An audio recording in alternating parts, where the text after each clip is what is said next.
Hello, curious cats. Welcome to the very first episode of Rude Reverbs. I hope that you are here for it. I am very much here for it. Today, I have a very interesting story for you guys, and through the story, I have a very strong point to prove today.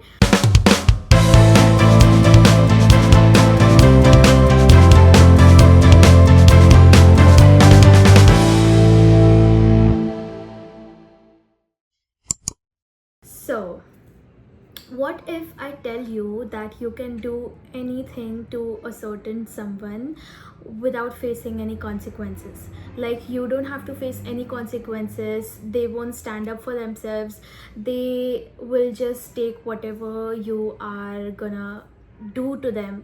Maybe it's a good thing, maybe that's a bad thing. There is no consequences. What will you do? Well, this isn't just a hypothetical question. This actually in reality happened to a person. So yeah, today's story is about Marina Abramovich. I hope I'm pronouncing her name correctly. I'll have her name appear on the screen somewhere. This lady is from Yugoslavia. She was born in 1946 and she is a performing artist. In this story, anything about Marina, we don't have to look at that. We are just gonna focus on her profession, which is performing arts. It plays a very vital role because she had a piece which impacted not just her but to the whole society. Marina, she is a very great performing artist, okay? She is actually known for pushing her boundaries, not just her boundaries but the audience as well. She is so good at what she does that she's actually called as the grandmother of performing arts. She uses her own body as a medium to challenge the societal norms, to challenge human psychology, to challenge her own boundaries. This lady, oh my god, I don't know how she had the guts to do it. There was a performing art piece that she did in Naples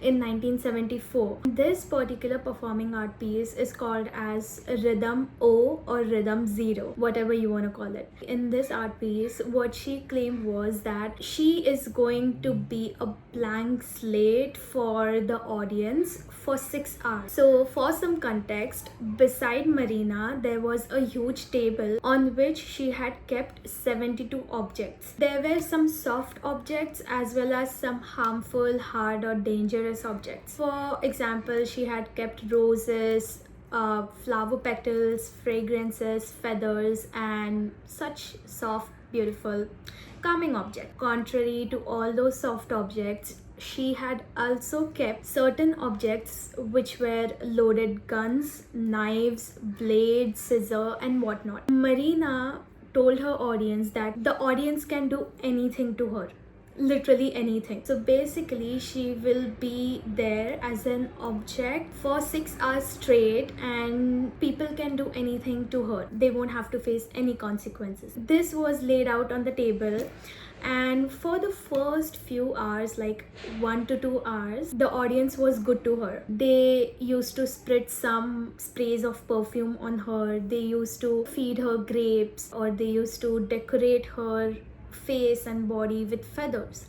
But as the time passed and as people realized, oh wait, there is actually no consequences to whatever we do to her. No one's even gonna put us behind bars even if we do anything gruesome to her, because she is doing this willingly. So the entire atmosphere of the studio took a very bad and dark turn. People, mostly men, they just came up to her and they tried to hurt her.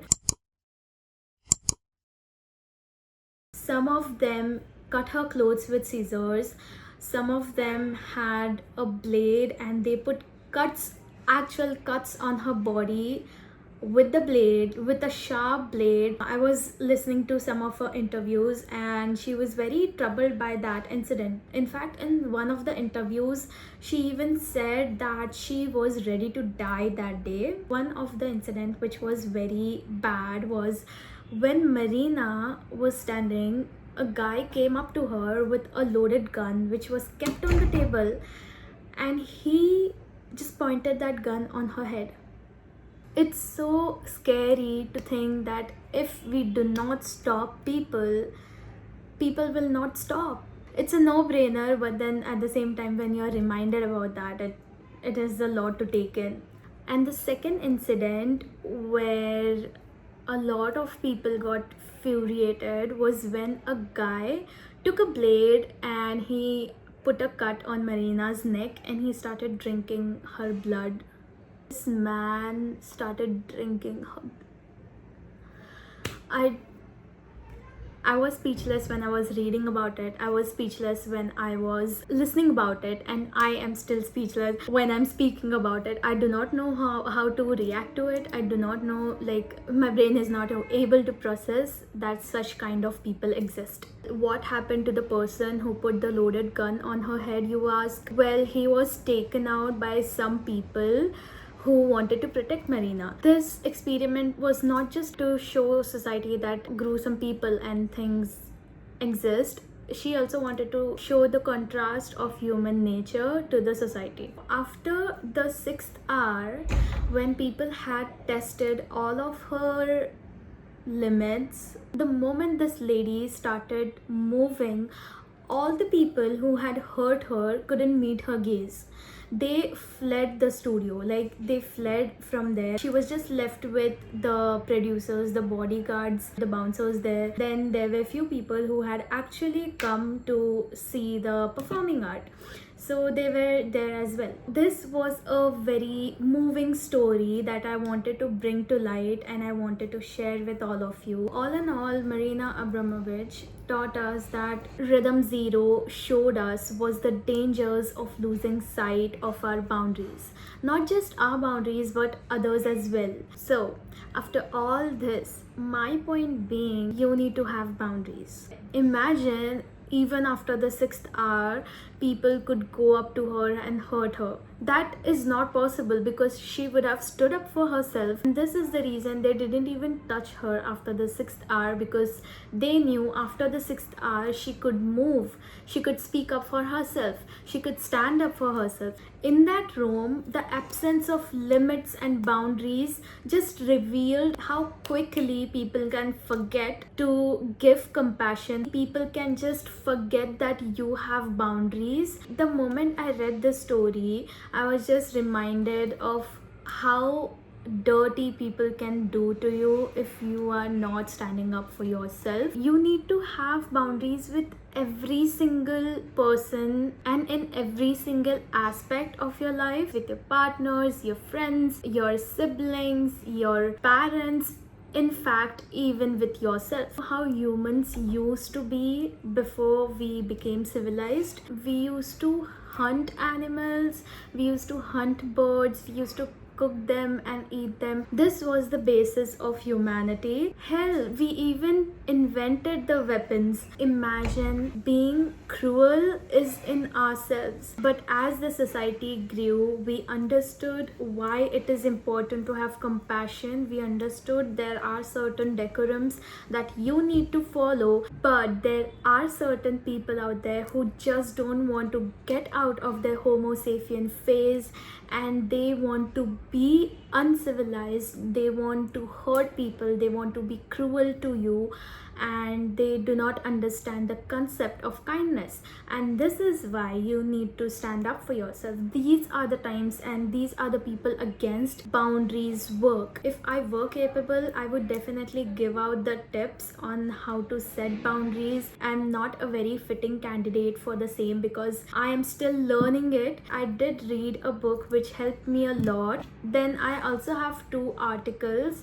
One is from Harvard Business Studies and second is from Stanford University. Those 2 articles helped me a lot to reflect on myself, reverb on all of the boundaries that I have with people, with myself, and when I should imply them, how I should imply them. The book that I was talking about, which helped me a lot, is called as Set Boundaries, Find Peace by Nedra Grover. This book not just helped me to understand why I need boundaries, but it also talked a lot about what are boundaries. This book really exposed this particular topic to me. It also talks about how you can save your relationships with boundaries, because sometimes we think that why do I need boundaries with this person? This particular person is the closest to me. Or why do I need boundaries with this friend? She, he, or they are the closest to me. We don't need boundaries. But it doesn't work that way. Boundaries in general are healthy. So yeah, this book at one point it also talks why people don't take your boundaries seriously, and how you can make people take your boundaries seriously and take yourself seriously. I'm sure it's gonna help a lot of people out there. I don't have that book currently right now. I will put up a picture somewhere. Okay, it's not Harvard Business Study, it's called Harvard Business Review. In this article they speak about hard boundaries and soft boundaries. Hard boundaries are basically the boundaries which are non-negotiable, and soft boundaries are the boundaries which are negotiable, which you can tweak somewhat to get the best result that you can. This was a very interesting concept that I found in this article. I will link all the articles in the description box. So we have come to the end of very first episode of Rue Reverbs. Today's Rue Reverbs question to you guys is, what are the hard boundaries and soft boundaries that you would want in your life and that you would want other people to follow as well? So do think about it, do reflect and reverb on it, and I will see you in my next video with another story, another book recommendations, with lots of chits and chats, and another Rue Reverbs question. Bye bye.